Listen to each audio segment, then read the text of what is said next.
We are here, this is Worthing Pier behind me. It's the first time I've ever fished here, so I'm really looking forward to it. I'm going to take a wander down. Bringing the drop net is of course a good idea. I've got a couple of rods, a lure rod here. I'm going to stick a big bait down and then just have a little wander around with the lure rod.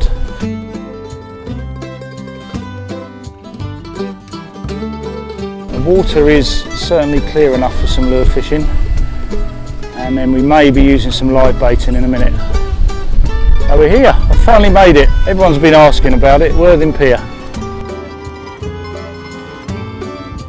For the bass I'm going to be a bit closer in, but we'll see, there might be some black bream even, dare I mention it. So yeah, new venue, does open up a whole load of questions. I mean, I don't even know what I'm fishing under here, and it can always be, you know, I could be right into a snag. That's the risk you take, but it's an interesting little venue. You can see here as we wander down, I mean, the reason I've picked here, I'll just show you on the camera. The reason I've picked here, you've got two rods here, another rod there. There's a guy fishing over the other side. Seems to be a popular spot, this other side. I'll take you around there quickly. But of course, fishing on this knuckle bit here is going to give you a bit better access, because you can cast alongside the pier or cast out a distance. So we might give that a go later. But I was just going to make a base, and then we're going to head around with the lure rod. Maybe drop a little free line prawn around. This is the other side I was talking about. Similar situation here. So you can see why this pier does well for conger, can't you? Because it's got all of those little places congers like to hide.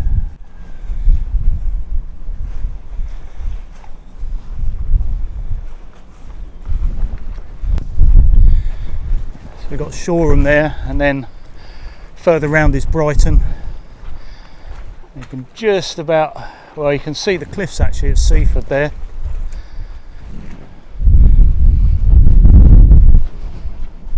Poor bass continues right the way around. Look at this. It's obviously a shame from an angling point of view that bottom section's closed off. You can see why.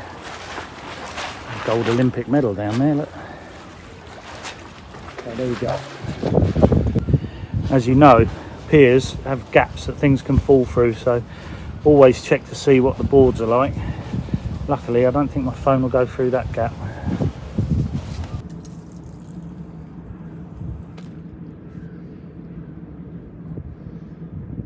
Benefit of doing a bit of lure fishing is there's lots of rods everywhere, there's lots of line, but I can move around and just see if there's any feeding fish anywhere. So the lure I'm starting off with is this live target.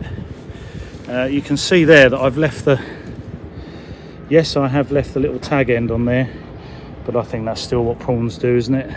Still make it look a bit like a prawn, won't it? Just gone down here into about 8 foot of water, that's all. And I bumped it along just to feel for the snags, because I don't know this venue, so it's quite tentative. What I really want to be is off this end and out a distance, maybe for this sort of fishing. For the bass I'm going to be a bit closer in, but we'll see. There might be lots of choices. Some of the other anglers are starting to go, and I'm just starting to see the water shallow out here. And I've got a feeling we might have picked the wrong sort of tide. We've got an ebbing tide, and we might have to come back here when the tide's flooding. We're going to give it a go. And actually, as the day went on, you can see what you're fishing over here. You can use this to your advantage, of course. The shallow water, you know, when the tide's running, that's probably quite a good spot there for the bream. And some of the catches here from this pier have been amazing, really significant catches. There's a Facebook group you can have a look at, and it's got, you know, so many great catches on there. It's a great place to check in with. Assuming that the flood is better here because the anglers have all gone so they must know something. but we'll persevere anyway. So keep going on that lure rod. Let's have a little walk round, I think.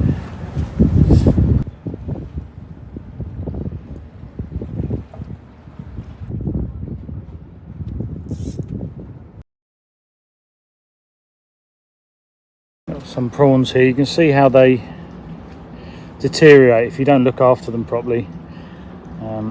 This is a voodoo, I know it has the voodoo prawn, but we've been using the live target. We're going to go on to that one now. We're going to have a few more casts with the live target.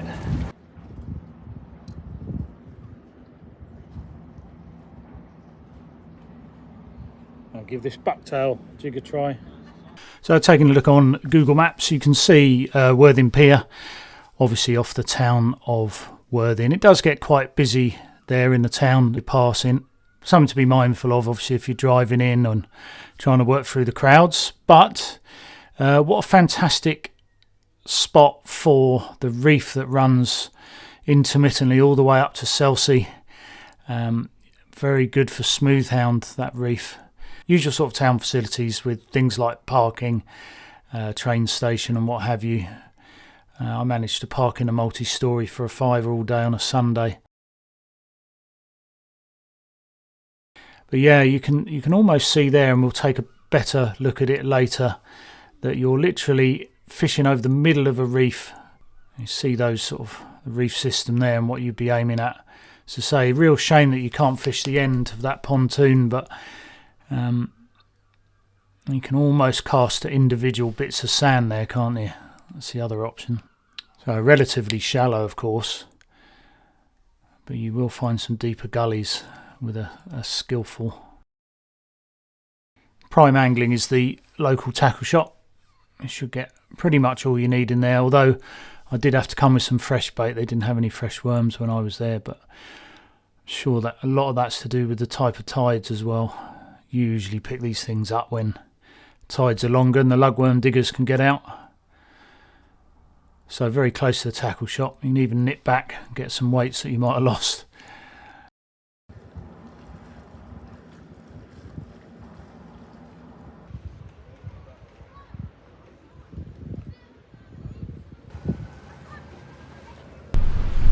I've come back.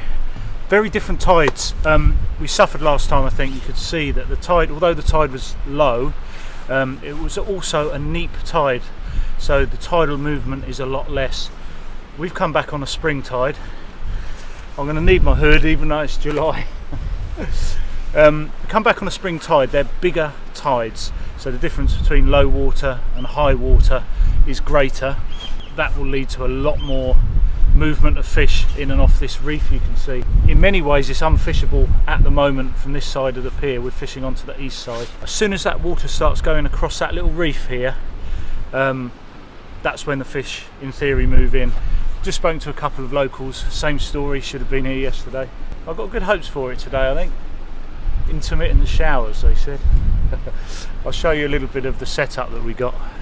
What I've got here is 3 rods set up ready to go as soon as we get some water under the pier. A sort of a short bream rig really, 7-8 inch snoods. I can vary the length of the snoods depending how it's going to flow there, and obviously change this weight. This is only a little 3 ounce weight. There might be bream, I don't know. Those will add a bit of buoyancy, and then a slightly bigger hook on the bottom, just to sort of see what's there really. I do want to pick up a live bait, for which the float moves up and down and it's beads trapped by some power gum. 2 sets of power gum, and we'll adjust that as the tide comes in. So hopefully we'll have a little live bait and we'll plink that around. I have to beef that up with the other rod. The usual setup on the coal mick, although we're going to go with a little pulley pennel here. Bigger baits, we're going to use squid. You know, crab could be a good idea here, couldn't it? You've got to ask yourself, what's the reason the fish are coming onto this reef? You know, there are patches of sand here and patches of shingle, patches of rock. We have, of course, we've got the drop net as well. All the gear, and not much of an idea because this is a new venue. As I say, it's only the 2nd time now. Thanks for bearing with us. Let's hopefully we'll catch a fish. So it's a little bit rainy for July, but hopefully we'll catch something. Let's try again.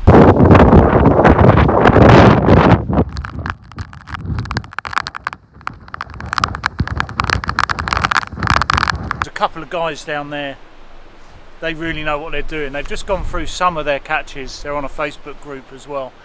Incredible, some massive conger here. Ray, I've just been hearing about all the smoothhound that came in last week, so I'm destined to fail really, aren't I? We'll go and check in on them in a minute and see how they're getting on.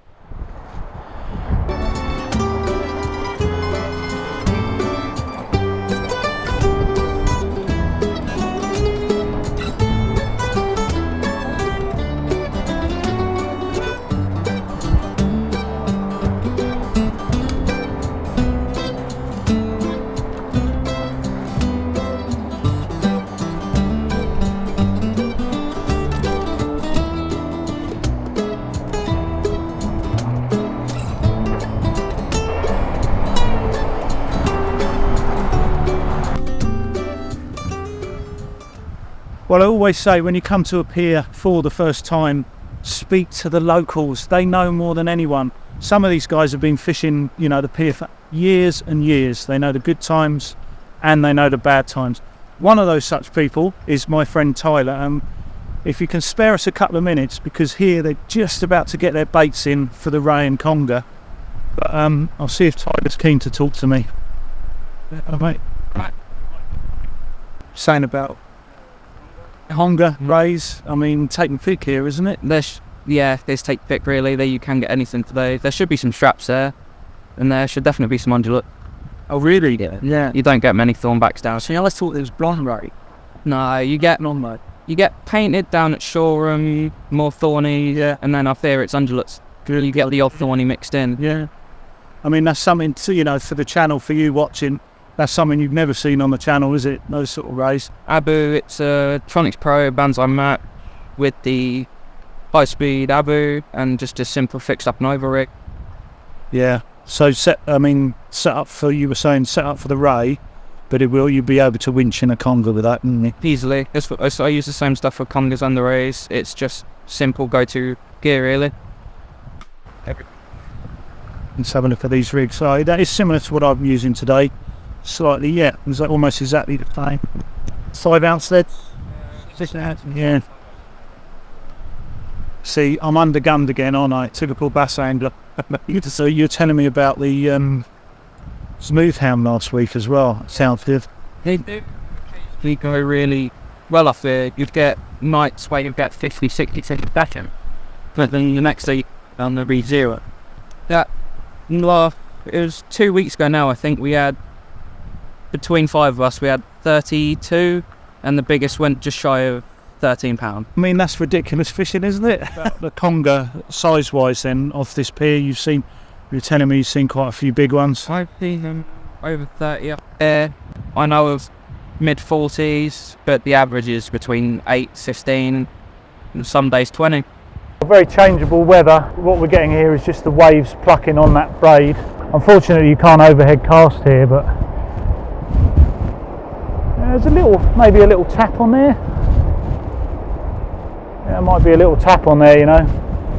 Let's pull in and have a look.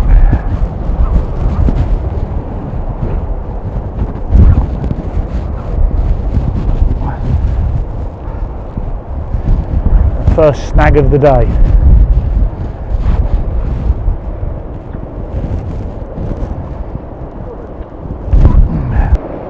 New rig.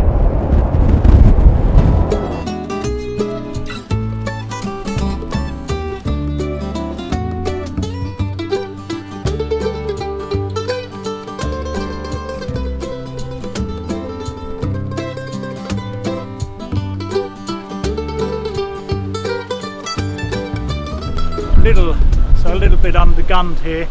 I was expecting a nice calm day with bream.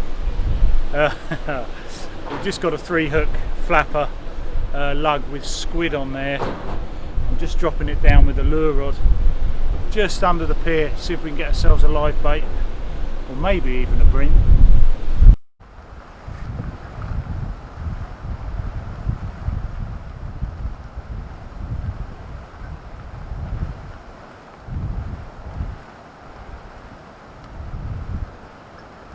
We're not catching. We've had an hour of that flooding tide, usually a good time. We've still got quite a lot of water to come up under the pier. Usually I'm quite competitive with the fishing, but I just hope today one of us, we've got a guy fishing over here, it's like he's after some bass, and our friends down there. We've got some locals down there. There's a guy never fished here before, he's trying for bass just to the right of me. I feel under a bit of pressure to catch something now. Slightly different techniques, but basically we've got squid in the water, mackerel and squid cocktail. And is that a bit of sun coming out?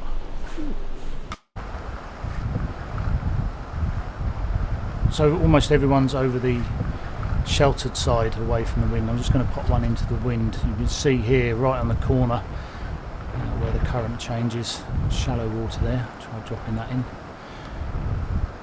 There's a few reasonable rules to follow as well. There's some non-fishing zones, I think, where the boats can go under the pier, so not too much to follow there. And of course it's a busy pier. I mean, I was here on a Sunday, there's people going towards the end of the pier, there's like a restaurant. And it's always good to promote fishing amongst the general public by at the very least cleaning up after yourself, not spreading your bait everywhere. There are bins here to help out, and tucking the rods away a little bit as well helps. Try and keep a nice tidy little fishing area. Can be a bit tight with other anglers. I mean, it wasn't particularly popular today, but could be a bit of battle stations. Get there early if you want to fish here, and respect those regular anglers, definitely. I've got to say, I don't normally comment on everyone else's fishing, but look at this guy. Was so intent on his rod tip for his whole session, hours and hours. Really good, dedicating angling.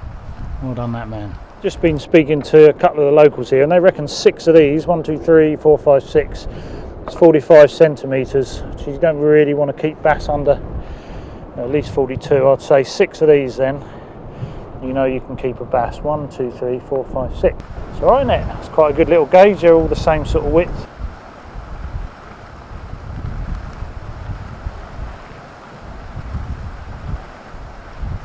And then of course you can fish right at the end here, just the other side of that restaurant. So it seems quite shallow, the water there. Another option for you.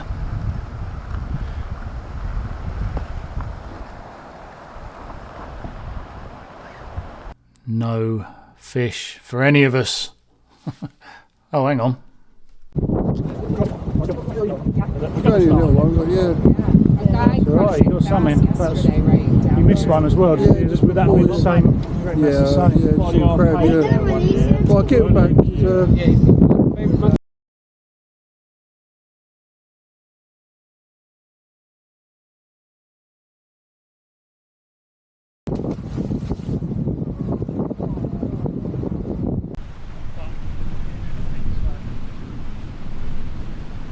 It's a pouting, yeah.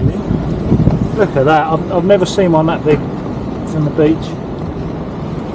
Ah, yes. Really big pouting, that.